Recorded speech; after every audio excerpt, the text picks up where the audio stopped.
Hi there. Today I'm going to show you how to make really delicious mashed potatoes. Have you ever gone somewhere like a restaurant or a friend's house and had somebody make mashed potatoes that turned out like real pasty and whipped like to the max where it doesn't even taste like mashed potatoes? I have. And I make mine, I mash them. So I'm going to show you how I make mine. I do use a Swiss potato peeler to peel these. They come off real smooth. So it's really simple, but there's little like tricks to it. So I'm going to show you how I make my mashed potatoes.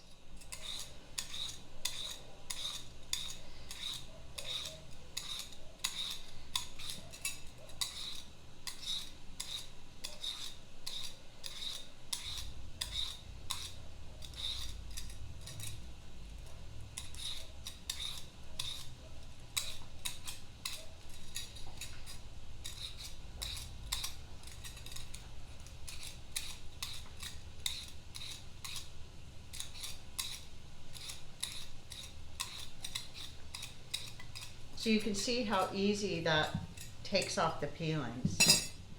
So like I said, a really good potato peeler is really helpful. See how smooth that comes off? It's very, very smooth. So it helps if you have a really good potato peeler to start your process here. So I recommend this one. Okay, once you have your potatoes peeled and rinsed, you're going to slice them. I do them in chunks about this size. You don't want to cut them too small because then they'll get real watery and they won't be how you want them. So I cut them right about this size.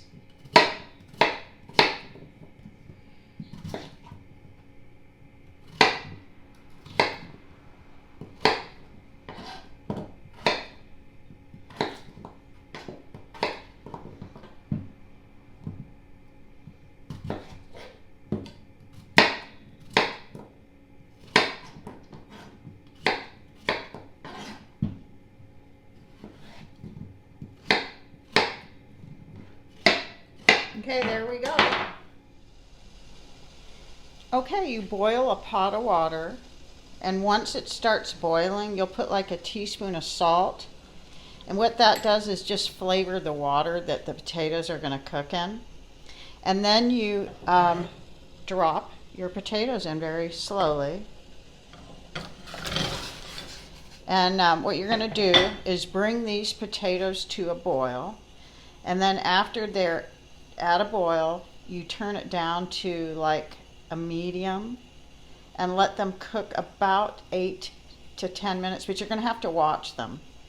You don't want to overcook them because then they'll be real watery and that'll ruin your potato. So you just have to keep your eye on them. Okay, so once it starts boiling, you're going to turn down the heat. You're going to turn it down to, I have a gas oven, so a 3 or 4, a medium low, and you're going to put the lid cocked so it has a little air, and you're going to leave that for 8 to 10 minutes. So here's a steady boil. That's what you want. You don't want a rolling boil. You want a steady boil. Okay, these have been cooking 8 minutes. So now what you're going to do is you're going to take a knife or a fork, and you're kind of see how smooth that goes through. They're ready. So you'll turn off your stove, and now you're going to drain these potatoes. Okay, again, I'm going to show you, if you just use a knife or a fork, see how it goes through and it kind of breaks a little? That's how you know they're ready. So as far as measurements go, I don't measure. I just kind of guesstimate. So I'm going to put like maybe a teaspoon of salt, and it depends on how many potatoes you have. And I'm going to add a little bit of ground pepper. And what I do is I do not put a lot, but I put a little bit of garlic powder. I use this in so much, but I don't put a lot. It's very light. It's just a hint of it. And then I add some real butter, not margarine, real butter. And I would say I start with probably 1/3 of a cup. depending, like I said, it all depends on how many potatoes you have. So you have to kind of estimate, but those are the items: salt, pepper, butter, and milk. And as far as milk, it has to be whole. And I do like, I start off with, maybe a quarter cup. And then I have to have a masher. So I don't use a mixer. I don't use anything that's going to whip them, because I don't make whipped potatoes, I make mashed. And that's the difference. Many years ago when I grew up, my mom used to use a mixer. And her potatoes turned out good, but they weren't as good. And I did have a sister who used to use a mixer, and she would make them so pasty. And I mean, some people like them, but I'm just saying I never liked them. So I have always mashed mine. And that is one thing that all three of my children unanimously love, is my mashed potatoes. So you just have to eyeball it and see. And so I'm noticing this needs more butter. And like I said, I don't measure. When it comes to the mashed potatoes, I just look at it, and I can tell, it needs a little more butter or a little more milk. So I can tell it needs a little more butter. And you also have to taste it. So I'm going to kind of keep mashing for a little bit. And I am going to have to taste this. So one thing I notice it needs is more pepper. So I'm going to grind a little more pepper in it. And it might be almost just how I like it. So you see it has a little tint butter in it. You can see that. And so I don't want to over mash it. And even if you have some like little bits, tiny bits of potato that you can bite down, that's a good thing. So I'm going to taste it first. And actually it's just right. So I'll do a taste test in front of you. Okay, I'm just going to take a little bite of this. I already tasted it. It's really, really good. It has that buttery flavor to it.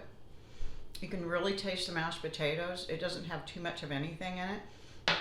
I really recommend you try this recipe because it's simple and really...